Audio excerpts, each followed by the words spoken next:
Welcome everybody to the Sam Foot Shit Show. Anyway, this should be fun. We're gonna continue on this beautiful mess. This piece is basically hung on my wall for 2 years without being worked on. It's one of countless pieces, and I think it deserves a little love.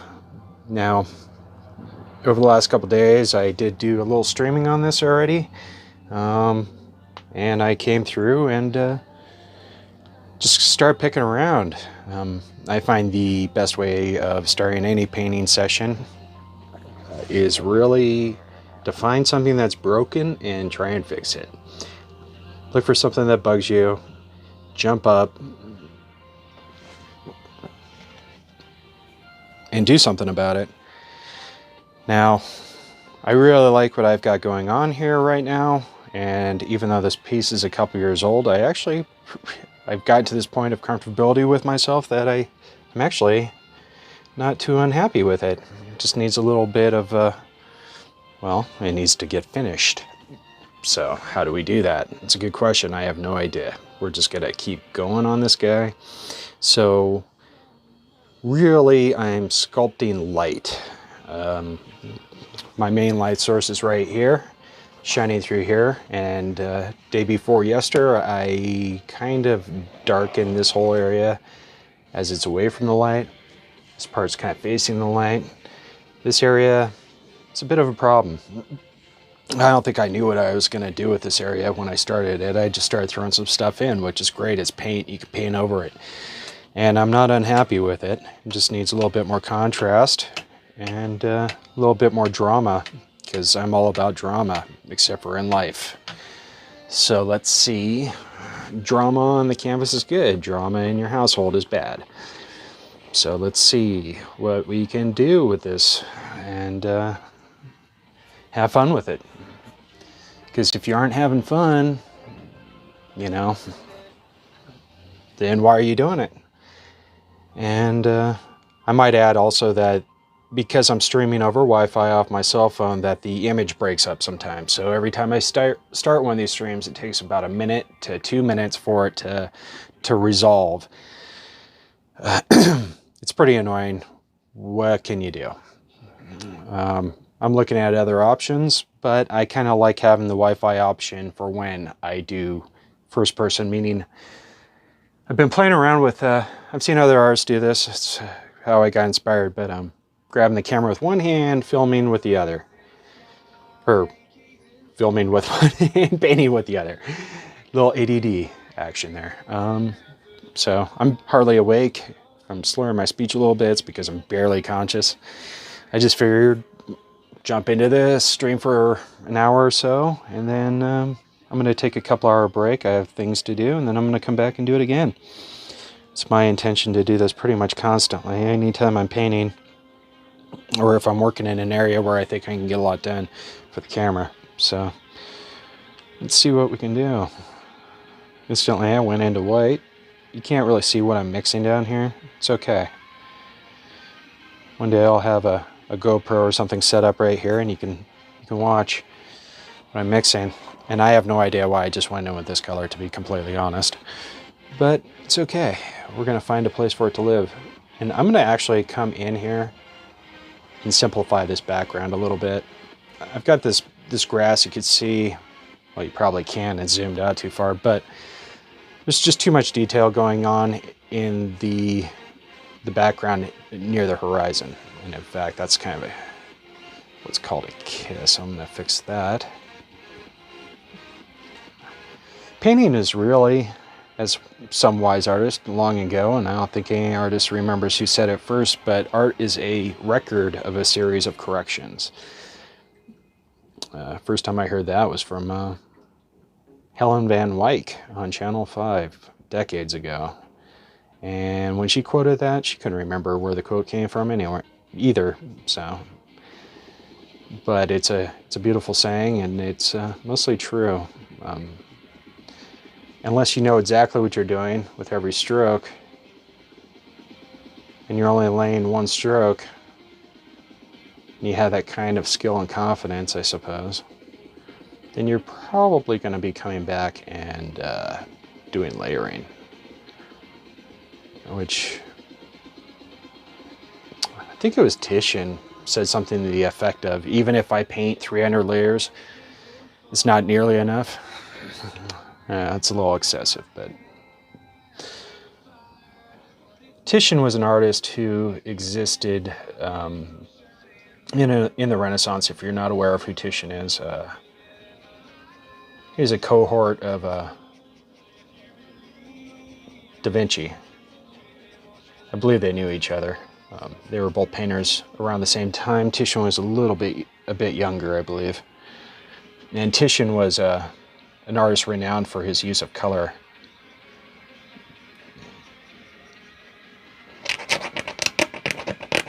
I got a little bit of a hair dried up in there, and this is why I keep razor blades. Razor blades are great to paint with, to scrape to keep hair out of your stuff, especially if it's been dried. See, there it goes. Bye-bye. No more hair. That's probably in there for years. It's all right. It's gone now. It's actually just a pet peeve of mine to see debris, hair, and other bullshit in artist work. If you look at paintings in museums, Renaissance paintings, whatnot, you rarely see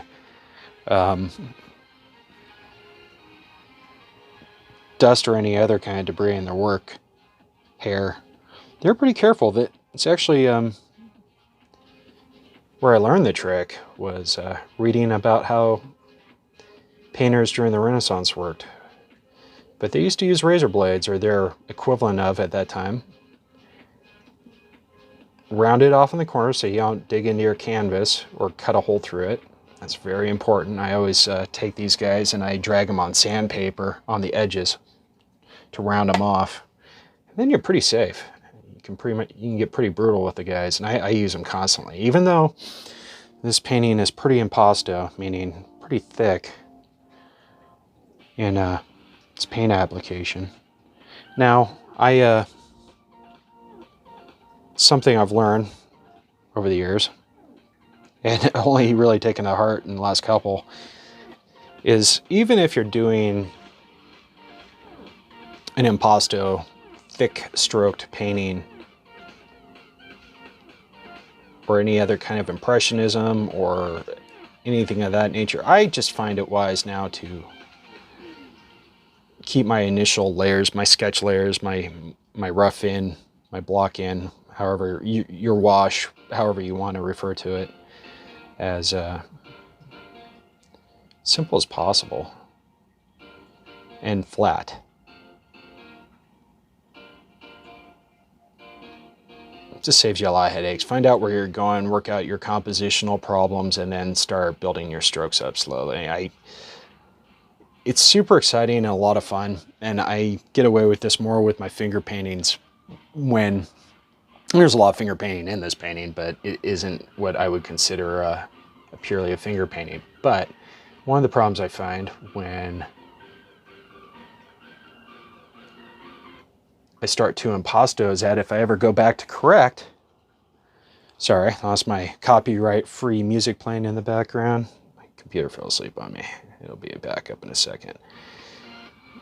Is that if I start too thick initially, then I end up cursing myself later if I decide to change something. And I often do that in the background, where I'll have a big thick stroke for a background mountain, which honestly you probably shouldn't do anyway. You don't want to draw too much attention to something that you want to look behind, far away. So I lately at least have actually been trying to go thinner and thinner and thinner with my initial layers. So my latest step has been in this pretty traditional 19th century tonalist painters almost always start this way, which is basically just with a lot of thinner. No medium, just thinner. And I'm loving it so much that I've actually, real recently, actually even in the last couple months, I'm using less and less medium to paint with. So Now, I'm going to assume that anybody who's watching this knows the basics. I don't have to reiterate the basics of art. We're just here to hang out and chill and, like I said, make a beautiful fucking mess. Yes. My whole mission in life is to make whatever I do at least interesting.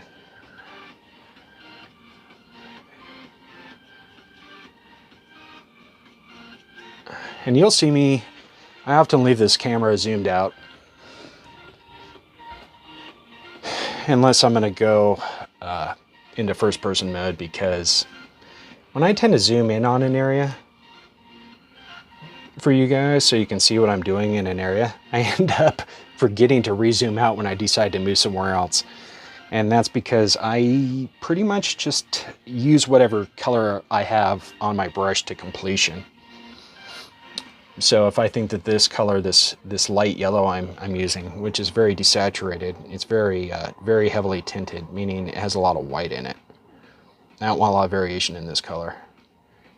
In fact, in this background, as you get further and further into any background, you want less variation and contrast between objects.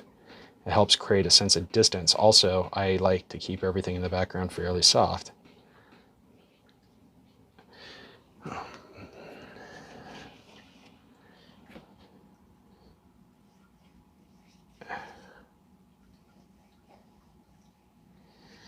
In art, after you get by learning the basics of form and how to paint objects in three-dimensional reality or representative reality, or even if you're just doing abstract work, which I do a fair amount of, a lot of the same rules, at least to me, apply when I work. And where are those rules? Well, there's thousands of them. So we'll be building those up as we go.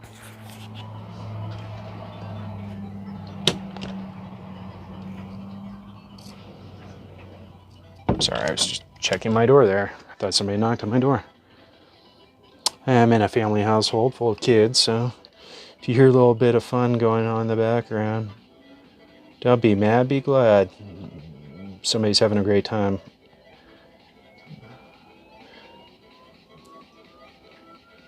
Can't always control our environment the way we like. Just accept it. Just like you can't always control everything in your art. And nor should you. Should allow yourself to be surprised every once in a while in life. Now, my only goal or strategy really in anything that you see me doing is really just to create separation, contrast, and depth.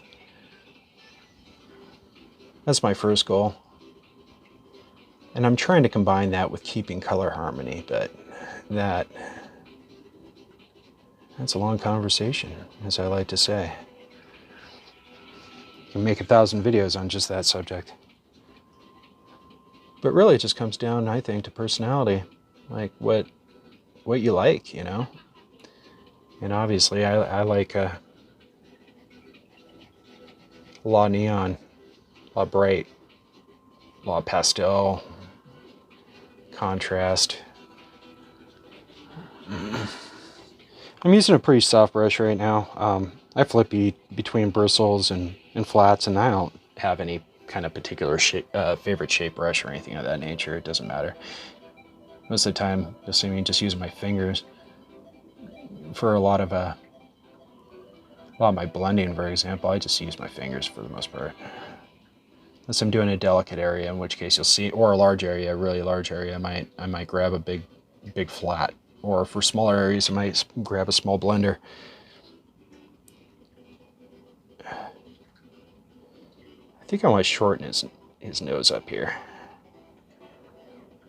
So in the last video, which I lost the audio on, hence the fact that it was a no audio video, which is funny. You'll see me talking through the whole thing, my lips flapping, but no audio. Big whoops on my part. Didn't have my mic plugged in correctly. Shit happens. Deal with it. It's no big fucking deal. I just turned it into a silent video. It's there. Sometimes it was a happy accident, as Bob would say. Because I actually kind of liked it. Sound my own voice is grating on my own soul, much less for anybody else, so I can only imagine. I only hope to impart some minor wisdom and really just hang out and do this, because I'm going to be doing this anyway. If it wasn't the camera behind me, or my phone rather, then I would still be doing this right now. I figure, what the hell, you guys might as well go along for the ride if you care. If you learn something by accident, well, gee. Or if you just get entertained, then wonderful. Now, I'm always thinking about where light's hitting.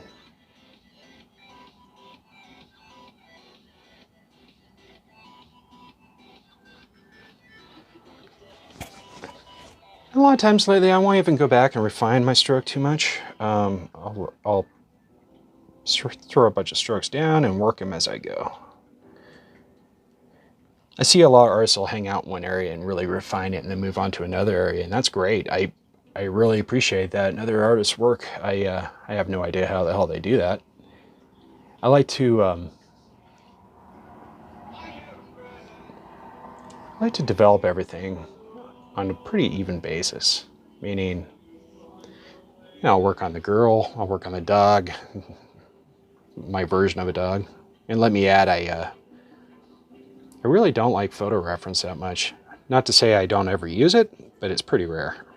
And I only use it really when I get stuck. And sometimes lately, I use it as a kind of a basic idea for getting a color composition going. But I have a hard time using photo reference because I end up tending to copy it too closely, when most of my stuff's pretty fantasy-esque in sense of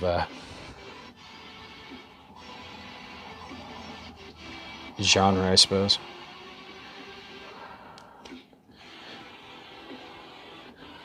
It's fanciful, it's fun, just here to have fun. If I'm not having fun, then I'm not doing it. Painting used to be such a pain in the ass. I swear I spent most of my life fucking gritting my teeth doing this shit. It's nice to get to a point after decades of doing it where you feel like you have a little bit of freedom and creativity, and you know it's going to come out great.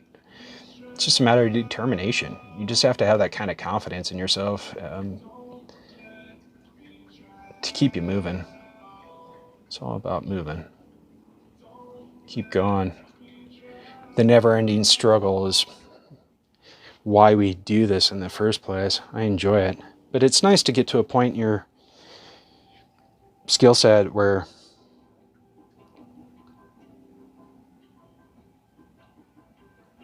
the paint just goes on, you know.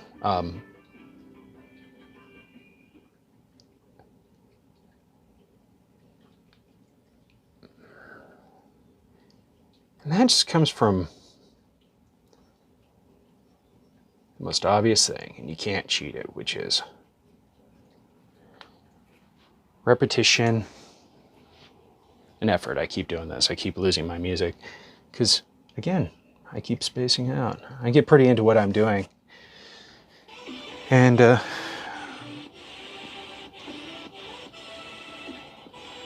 wherever thoughts leak out of my head while I'm doing this, I'm just babbling. There we go. Now, I've been really thinking about this light area. I initially saw this as the sun, or the main light source, the sun, basically being behind this tree. And I think I'm going to leave this tree... well, I guess I have this going on here. I didn't even think about that. But I kind of like how solemn and lonely this tree looks. He doesn't have any friends. He only has her.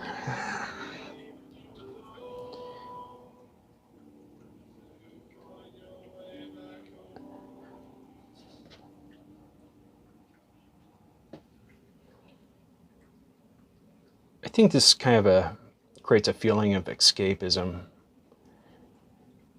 away from people. She's out with her best friend, her puppy,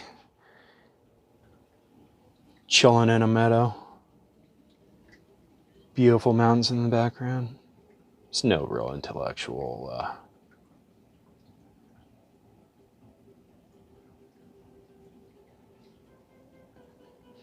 no intellectually significant reason for this to exist. It's just a relationship. That's all painting is relationships. Relationships between light, subject matter, you and your work, you and your audience, you and the brush and the paint.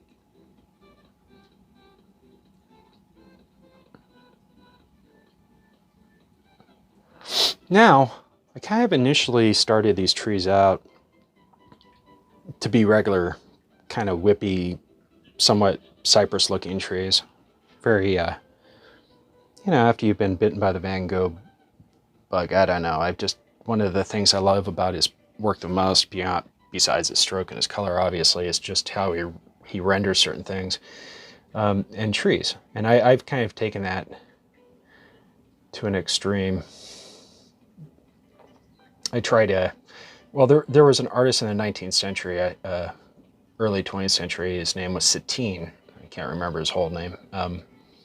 And he was very often compared to Van Gogh, like a very extreme version of Van Gogh. So his work's a bit darker, it's not as colorful, but it really is. And I bring up Satine because I find it kind of funny. I had been painting like this for quite a while also. And when I found Satine's work, actually in a documentary, I was like, wow, I paint a lot like Satine. It's okay. Like Satine with a little bit more cheer and color palette. Satine's work, in my opinion, was he was very poor. He was very, typical artist, starving artist. He garnered fame later, but I believe it was actually kind of towards the end of his life, as it tends to come. But most of the time he was starving. He used to paint meat and food a lot. I know it sounds, but pictures representing like food markets and things of that nature. He was painting, those were fantasy paintings to him because he didn't have any food. He was starving. He was scrawny. Much like, it's funny if you ever go back and, Salvador Dali was a pretty thin guy too, but if you go back and look at a picture of Salvador Dali and his wife at the time, when he was like 21 years old, they were starving to death. They really, they did what they did out of passion. And Dali was all about painting all the way. I don't know that he actually worked or had a regular job. He just was a great statesman and worked on selling himself, which I think every artist has a hard time with. Not all, but a lot of us do. And Dali's famous for his, his ego, as much as his work. Funny story about Dali, when he had his first show in the United States, it was in New York, and I forget the name of the gallery, but the gallery put his work in the back of the gallery. Now, this is an open-face gallery facing a main street, and Dali was initially insulted. He wanted to be in the window. He wanted to have the attention because Dali, huge fucking ego. Well, it was late at night one night. He's standing there fuming over the fact that he's in the back of the gallery and nobody who is a passerby can see his work. So he picks up a rock somewhere, somehow, in New York. It's not like there's bricks just laying around, but supposedly he finds a brick. And he threw it through the front window and broke it.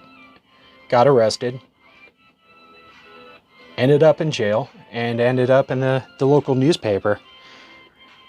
Newspaper did a little article on him talking about how this arrogant, self-righteous little artist from Spain thought he was so cool that he threw a brick through a famous gallery's window. It was the first thing that got him notoriety in the United States. That's how people first knew Dali, was because of his ego and about how his theatrics, not his art, you know. And he rode that out through the rest of his life. I mean, from his mustache to his robes to the shit he would say. He was all about gaining attention and to his own benefit. But most people don't also realize that Dali's collectors were mostly society folk, which is where I think a lot of artists want to get, you know, selling their work to people who have money, of course. And so, like 95% of all the money that Dali ever made in his life was from doing society portraits of rich Americans, even though he was a Spanish artist, a European artist. Yeah, and one couple in particular, the couple who actually owns most of Dali's work that is in the Salvador Dali Museum. It's actually all part of an estate, a collection, and this one as they put it, there's a documentary on this. It was made in 1984, right, same year that Dali died, I believe.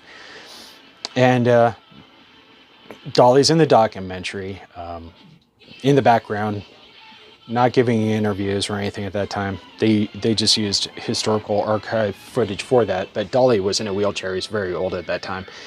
And he had minders, and they kept him away from the public. And basically, they just milked Dali for his fame and kind of kept him prisoner in his castle.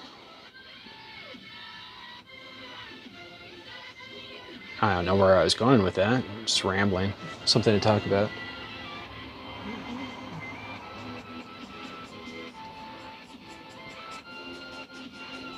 Now I'm lightening this up.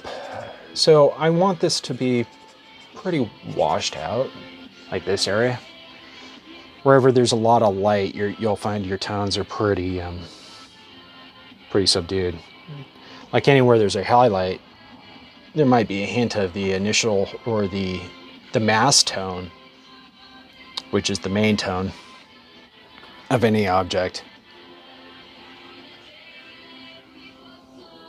In this blown out area, but it's going to be a very diluted area.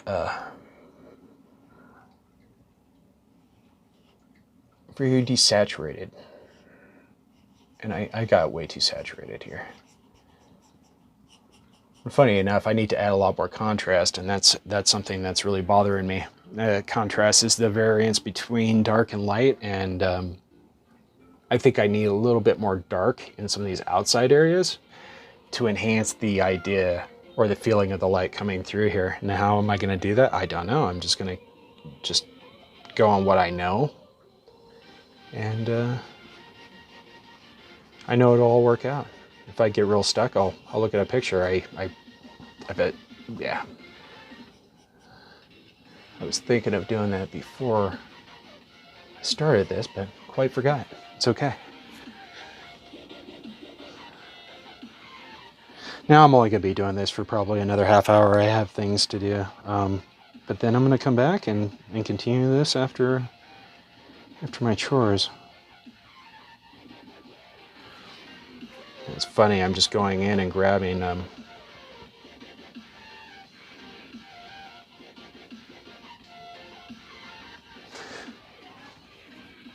whatever color I feel feels fun to throw down, really.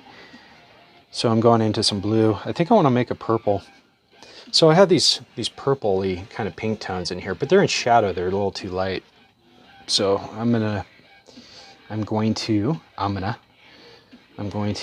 tone those down a bit. Now I use a pretty limited palette. I basically just have white, the primaries, and a couple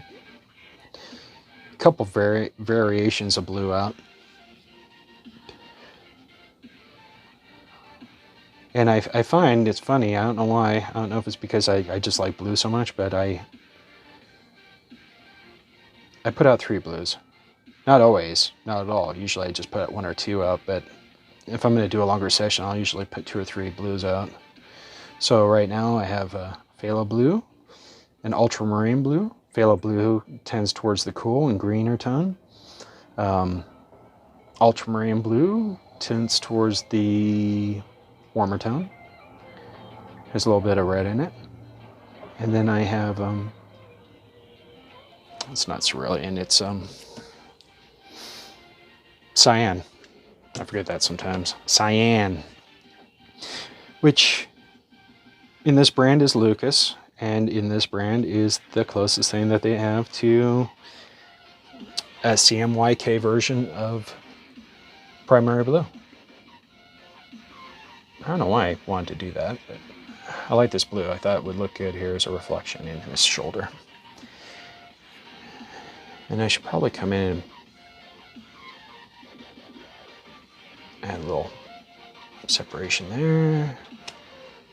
I'm not going to sweat the small details until the end. You could fuck with that for the rest of your life. And I often it feels like I do. It can be pretty frustrating sometimes.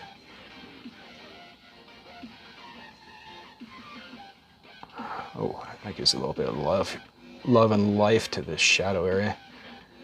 Now, a lot of times, I'm a man of subtlety.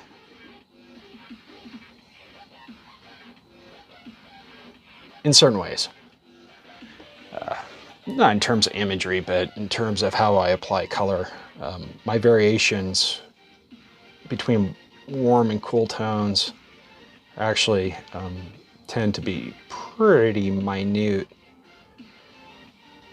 And my larger point is they don't really come off, especially on a cell phone camera, very well. And I find that when I watch my own videos or reviewing my own videos, my paintings on camera tend to look pretty flat, which is unfortunate. And it'll only get better. I'm always working on my setup, and it can only get better. It is what it is. So I'm just noting that yeah, sometimes the variations of my colors sometimes don't come off on camera. But we'll work on that. It's always things to improve in life. Oh, that's great. I like this purple, is pretty cool. That'll work. I don't want a lot of variation in certain areas. I don't want them to be a distraction. I want them to fall and recede into the background. And I had this purple in here, a purple, like I was just alluding to, but it was just too pastel for a shadow area. So I'm just fixing it. Now, I haven't seen this, well, this paint sits in my studio, but all the time on the wall. I see it all the time, but I haven't actually really looked at this painting in a while. Like, I haven't really thought about it. I've been working on other projects. So I always have a lot of fun stuff going on, so I often will get to a certain point with a painting and then put it away for a good long time.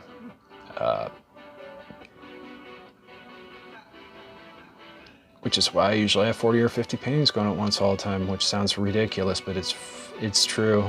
It's just, so how do I finish things? It's easy. I have a strategy for that. I'll give you my strategy for that. I'm going to make a video on this as well. Probably a lot of videos on this. But I do art shows, you know. That's how I get motivated to finish things, is I will set a date, and I'm very good about showing up on time, being very professional, if I say I'm going to be somewhere and my art's going to be somewhere, I make it a point to be there. You'd be astounded, or maybe you wouldn't, at how many times I'm dealing with a gallery, a bar, a coffee shop, or whatever, and when I show up to hang my art, they're surprised. Because they're so used to having artists call them 5 minutes before they're supposed to install and ask for a couple more weeks.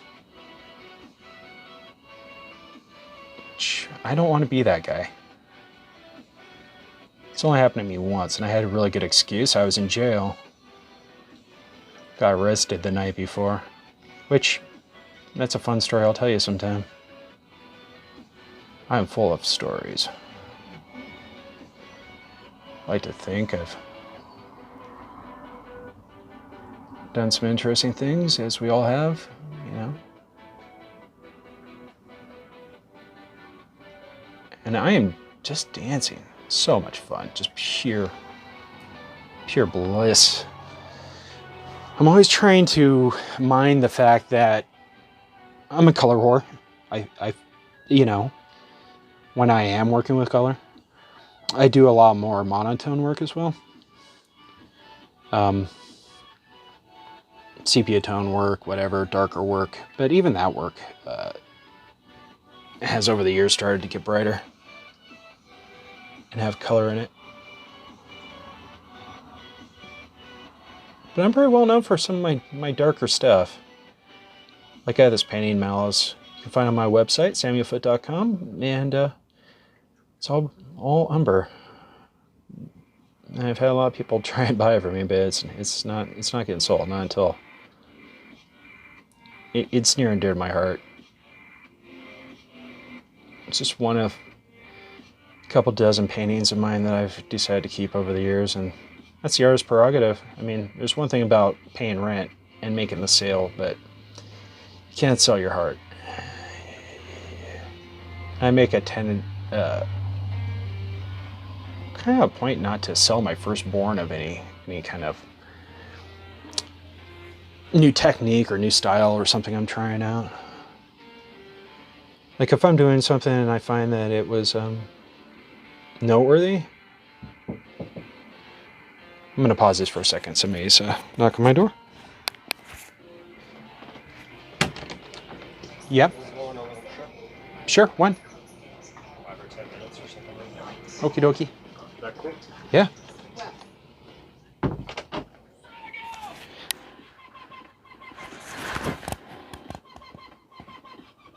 No, guess it didn't pause. See, I'm still trying to figure out my equipment. I have this Comica mic, which I really, really, really like this thing. It's an alternative to the Rode Go. I just chose this one for feature expandability. They're both really good. The Rode Go might sound slightly better, but for what you got, this just seemed like the more logical option for where I was when I chose. And I have to say, I've been extremely happy with it. Now, while this is maybe only my 3rd YouTube video that I've posted, I've actually done quite a few that I haven't posted. I've been practicing, and yeah. And most of it was really just trying to figure out what I really want to do. I really don't want to be the tutorial artist. I mean, I know it's an easy thing to do. It's an easy thing to fall into, and I will and am talking about technique the entire time. Of course, I'm painting, and I have no problem answering any question anybody may have. But I'm not going to go out and do another how to paint a human eye tutorial. There's probably 10,000 of those on YouTube. I'm here to just be myself, which is a bit of a clown and an asshole, and have fun, and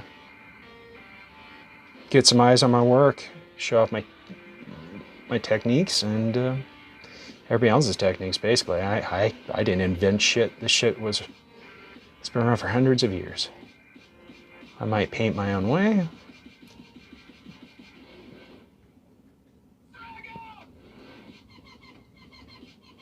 I'm just finding a little interest. It's funny. It's easy to dance, with the brush. I feel like I'm dancing. And this is a relationship. This is my dance partner. And I'm just finding what she needs. How we're going to flow well together.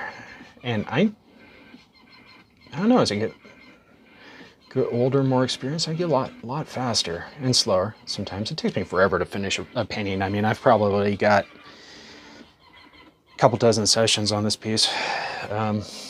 Some of them really long. And that, it usually takes me a few months to do a real